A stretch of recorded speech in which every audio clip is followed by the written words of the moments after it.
Dr. Frankl, what is the difference between people who are able to pick themselves up, get over life's problems, and those who are not? The decisive factor is decision, the freedom of choice, the freedom to come up with a decision. It should be, I would like to become this way or another, in spite of conditions that should only seem to fully determine my behavior. I wish to act freely as a responsible being, which is a human being. I wish to act in accord with heredity and environment, owing what I become to them, but also, if need be, in spite of the worst conditions. This is exactly what you could watch and witness under severe, extreme conditions of stress, or of tragic conditions. Just think of people living for several years under the worst conditions of a prisoner of war camp.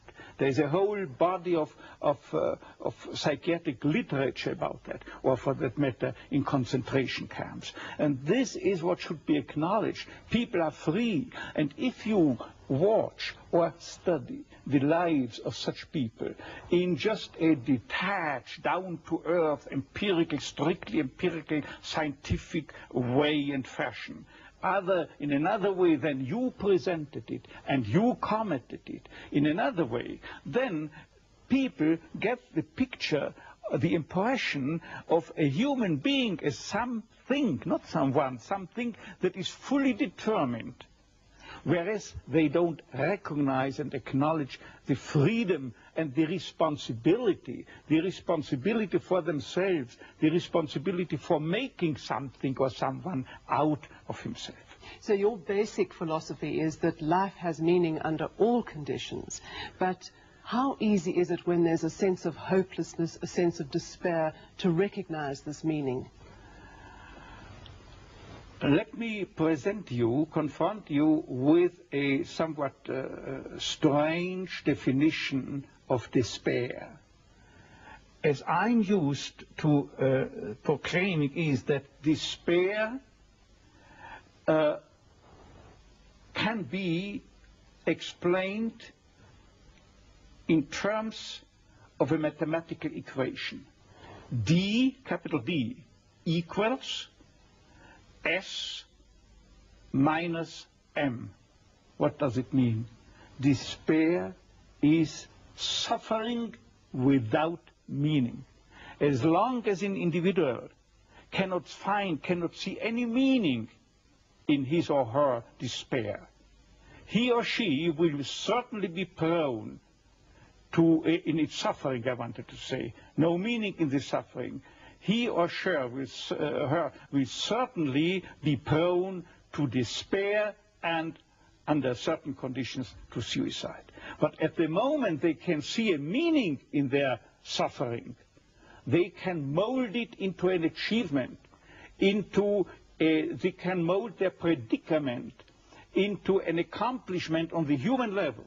They can turn their tragedies into a personal triumph. But they must know for what. What should I do with it? But if people, like so many segments of present-day society and population, cannot find any meaning whatsoever in their lives, cannot see anything meaningful, they more often than not have something to live by, or say at least enough to live by. They cannot see anything to live for. What is the answer to the question, why me? Why did this happen to me? The answer to such a question is nothing that a psychiatrist or any other type of a scientist can come up. But I would not share the opinion of, say, Jean-Paul Sartre, who said we have to accept and to shoulder courageously, heroically, the absolute meaninglessness of our lives.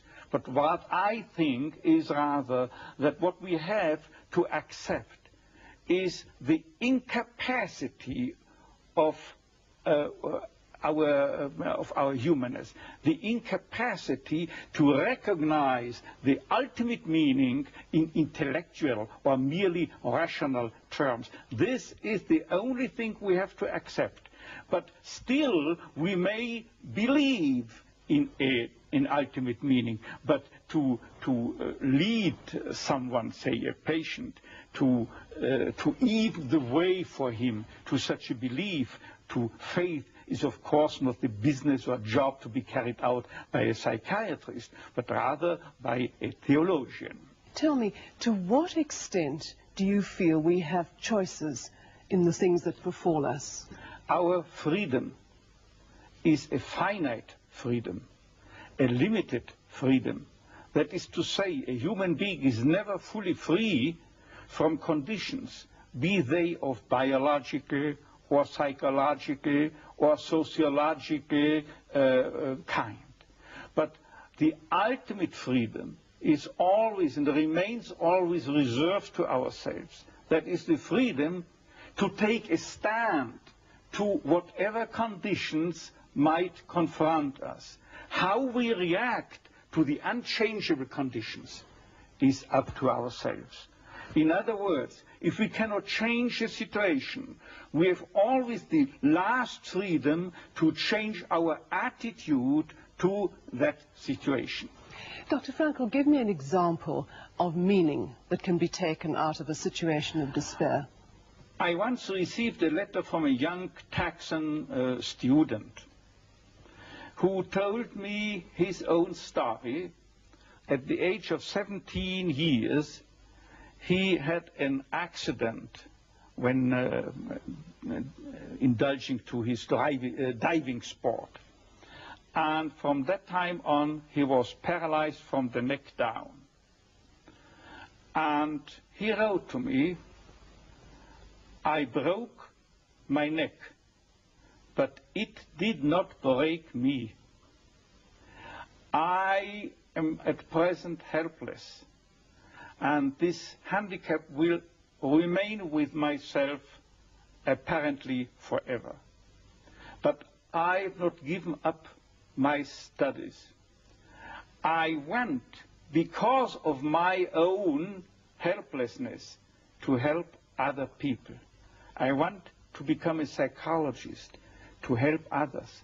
And I'm sure," he wrote to me, "that my suffering will add an essential contribution to my ability to understand others and to help other people."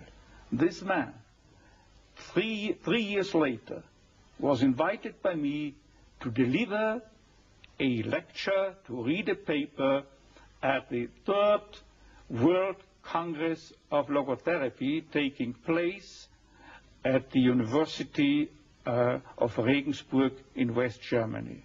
He was brought in and with his wheelchair by a plane from Texas to West Germany and delivered a lecture under the title, "The Defiant Power of the Human Spirit." The last sentence read, "I know that this is true because that man was me."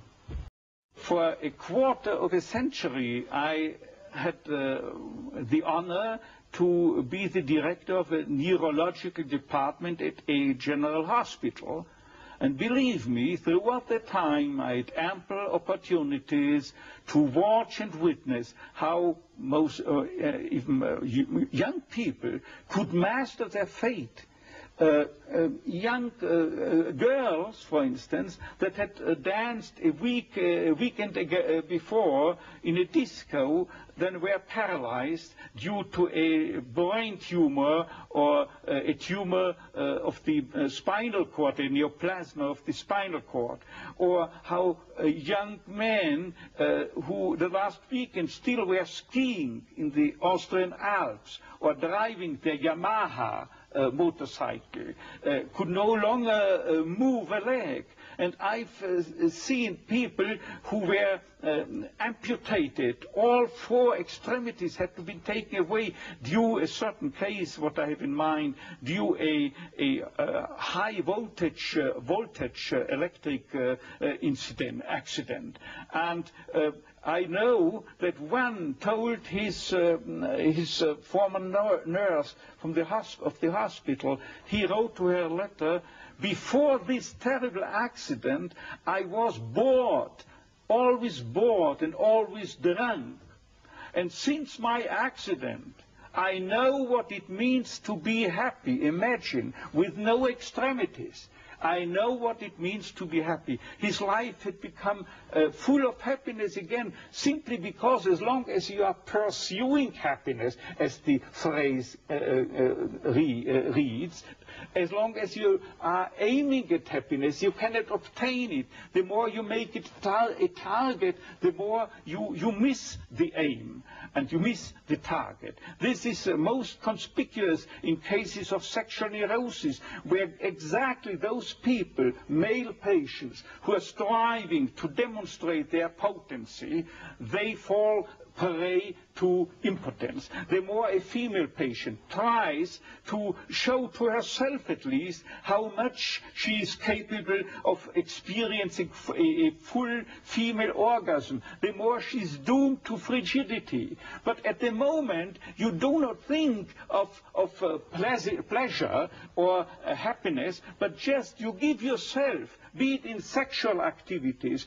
be it in work, be it in love, at that moment that you are no longer concerned with becoming a happy or a successful man or a woman. At that moment, happiness installs itself by itself.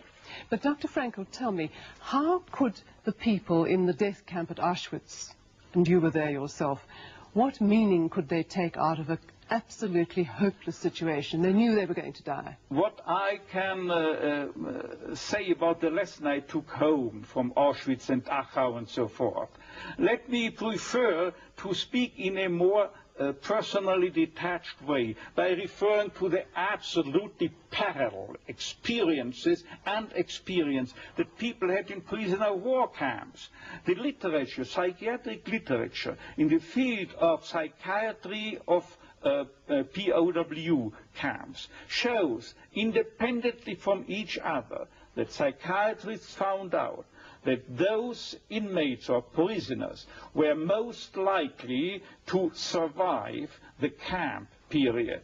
Those, I say, who were orientated toward a future, orientated for becoming free again in the future, and most importantly, oriented to a meaning that they had to fulfill in the future, a task that they had to complete in the future, and or to be reunited with their beloved people in the future again. Let me just recount an incident that happened to me in one of my own concentration camps.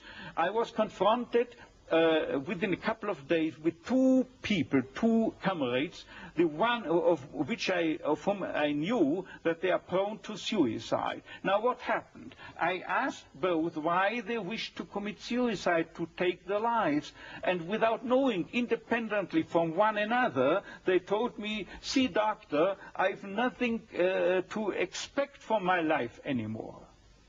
And you know what I improvisingly asked them? Now listen, isn't it conceivable that instead life expects something from you? And then it turned out that one of them was expected by his own daughter, whom he loved above all. In the United States, she had already succeeded in emigrating. And the other then frankly told me and confessed that there was a series of books that he had written and or edited in the field of geography, it was, as far as I remember, and he wanted to complete this series of books. And at that moment there was something like a Copernican reversal. Suddenly the scenery had turned 180 degrees around. Suddenly they saw they have to do something for the world. and not waiting until the judgment is issued, death or survival. But these very people had the highest chances to survive under equal circumstances, of course. What I mean is that millions had to die in the concentration camps, particularly in Auschwitz, as you might know, and millions and hundred thousands of them were certainly oriented toward a meaning, if for no other meaning, in religious terms. And they had to die, as they would have said, the Kiddush Hashem, for the glorification of God, out of their own beliefs in the gas chambers.